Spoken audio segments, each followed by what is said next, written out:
लेकिन जैसा कि मैंने आपसे कहा, क्या ये कोई बीमारी है या कोई साजिश है? ये सवाल, ये कॉन्स्पिरेसी को लेकर क्वेश्चन क्यों उठ रहे हैं? क्योंकि ये जो मौतें लगातार हुई, इसके बाद यहां से सैंपल लेकर लखनऊ के टॉक्सिकोलॉजी लैब को भेजा गया, जहां पर पता चला कि इन मौतों का कारण कोई इंफेक्शन, वायरस या बैक्टीरिया नहीं, बल्कि एक टॉक्सिन है। डॉक्टर्स का भी कहना है कि जो लक्षण दिख रहे हैं वो न्यूरोटॉक्सिसिटी के लक्षण हैं, यानी कि जैसे कि किसी शख्स को जहर देकर मार दिया गया हो। और ये लक्षण है जो कि दिमाग और नर्वस सिस्टम को नुकसान पहुंचाने वाले जहर के संपर्क में आने से होते हैं।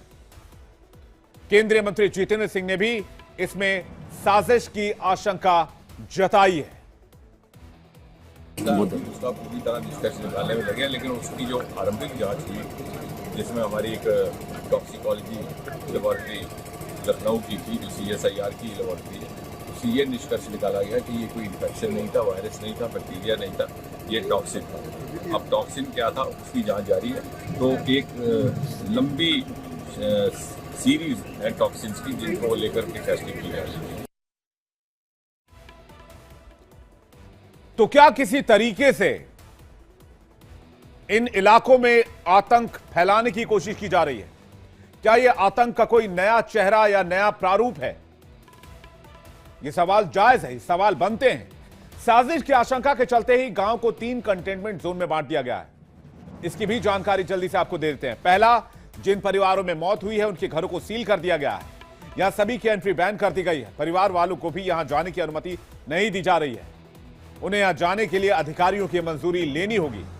दूसरा, प्रभावित व्यक्तियों के करीबी संपर्क में आने वालों यानी कि परिवार वालों को रखा गया है। इन्हें सरकारी मेडिकल कॉलेज में शिफ्ट कर दिया गया है। उनकी सेहत पर नजर रखी जा रही है। तीसरा, इस जोन में गांव के बाकी परिवारों को रखा गया है। अस्पताल की तरफ से तैनात किया गया अफसर ही लोगों को खाना और पानी दे रहे हैं। यहां पहले से मौजूद कुछ भी खाने पर रोक लगा दी गई है। पुलिस की टीम भी यहां पर मौजूद है। मुख्यमंत्री उमर अब्दुल्ला भी 21 जनवरी को गांव का दौरा कर चुके हैं। इस दौरान उन्होंने पीड़ित परिवारों से मुलाकात की थी और कहा था कि ये कोई बीमारी नहीं है, इसलिए पुलिस इसकी जांच कर रही है और SIT का गठन कर दिया गया है। केंद्र सरकार ने भी एक टीम भेजी है जो सैंपल कलेक्ट कर रही है। यानी CM उमर अब्दुल्ला की बातों से ऐसा लगता है कि वो भी किसी साजिश की तरफ इशारा कर रहे हैं।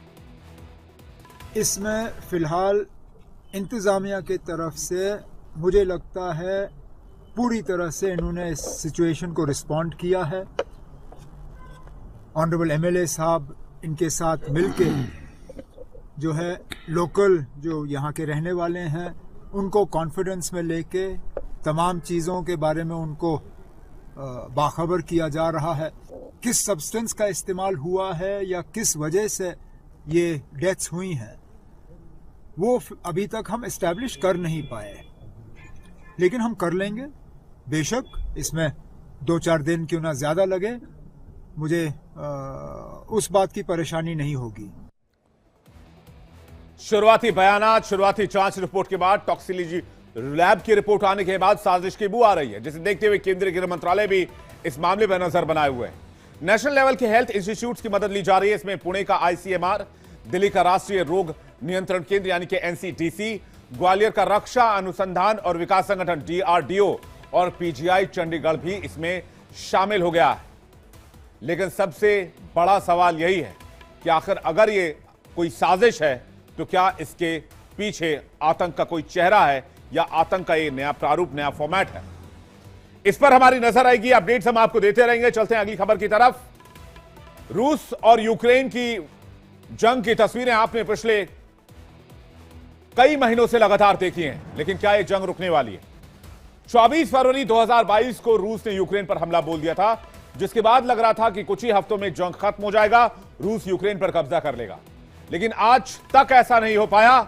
लेकिन अब अमेरिका में सत्ता बदल गई है। बाइडेन की जगह डोनाल्ड ट्रंप आ गए और यूक्रेन ने हथियार नहीं डाले, क्योंकि यूक्रेन के पीछे पूरी ताकत के साथ अमेरिका खड़ा था। बाइडेन खड़े थे, यूक्रेन को मदद दे रहे थे। अमेरिका के सपोर्ट से यूक्रेन ने रूस को जवाब भी दिया। युद्ध अभी तक जारी है, लेकिन इस युद्ध में दोनों तरफ से मिसाइल और तोपों की बारिश हुई है, तोपों से गोलों की बारिश हुई है। यह तस्वीर आप देखिए किस तरह से यह जंग दिन ब दिन आगे बढ़ती गई। पैदल सैनिकों का इस्तेमाल, तोप, ड्रोन्स का इस्तेमाल, मिसाइल्स का इस्तेमाल, फाइटर जेट्स का इस्तेमाल। लेकिन अमेरिका के राष्ट्रपति बनते ही डोनाल्ड ट्रंप ने यूक्रेन को अब तक का सबसे बड़ा झटका दिया है, जिसके बाद कहा जा रहा है कि जेलेंस्की अब सरेंडर करने को लाचार हो जाएंगे। ट्रंप ने दुनिया भर में विदेशी मदद पर रोक लगा दी है, जिसमें यूक्रेन भी शामिल है। ट्रंप ने यूक्रेन को दी जाने वाली मदद को रोकने का ऐलान कर दिया है।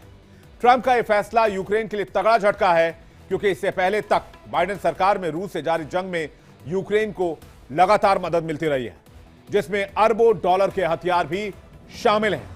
रिपोर्ट्स के मुताबिक इजराइल और मिस्र दोनों ही देश अमेरिका के लिए काफी रणनीतिक महत्व रखते हैं। यही वजह है कि ट्रंप प्रशासन ने उन्हें छूट दी है। अमेरिका ने साल 2023 में इजराइल को $3.3 बिलियन यानी कि 28,000 करोड़ रुपए, तो वहीं मिस्र को $1.3 बिलियन यानी कि 11,000 करोड़ रुपए की मदद दी थी।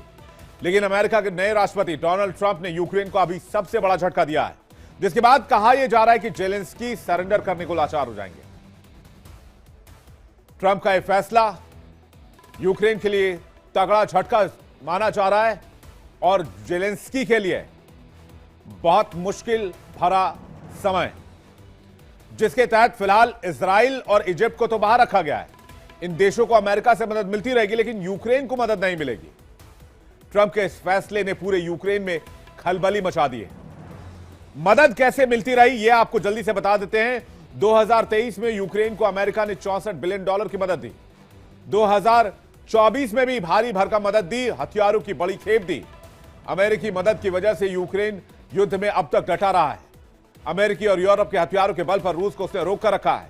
यूक्रेन ने पिछले कुछ महीनों में कड़ी टक्कर रूस को दी है, लेकिन अब यह जंग एक तरफा हो सकती है। एक तरफ तो ट्रंप ने यूक्रेन को दी जाने वाली मदद रोक दी, दूसरी तरफ रूस को युद्ध रोकने का अल्टीमेटम भी दे दिया है। ट्रंप ने हाल ही में कहा कि यूक्रेन युद्ध खत्म करने के लिए पुतिन के साथ समझौता करे, वरना इसके लिए भारी कीमत चुकाने के लिए तैयार है। ट्रंप ने दो टूक कहा कि अगर पुतिन युद्ध समाप्त करने से इनकार करते हैं तो रूस के खिलाफ प्रतिबंध लगाए जा सकते हैं। ट्रंप ने यह भी कहा कि यूक्रेन के साथ युद्ध को खत्म करने के लिए जल्द से जल्द रूसी राष्ट्रपति पुतिन से वो मिलना चाहते हैं। उन्होंने यह भी दावा किया कि यूक्रेनी राष्ट्रपति जेलेंस्की युद्ध खत्म करने के लिए समझौते के लिए तैयार हैं। इस बीच खबर है कि रूसी राष्ट्रपति पुतिन अमेरिकी राष्ट्रपति डोनाल्ड ट्रंप से बातचीत करने के लिए तैयार हो गए हैं। क्रेमलिन के मुताबिक दोनों देशों के बीच जल्द ही मुलाकात हो सकती है। ऐसे में विदेश मामलों को करीब से देखने वाले एक्सपर्ट्स का मानना है कि जेलेंस्की को मदद बंद कर दी गई है, जिसके बाद अब जेलेंस्की के सामने समझौता करने के अलावा कोई रास्ता नहीं बचता है।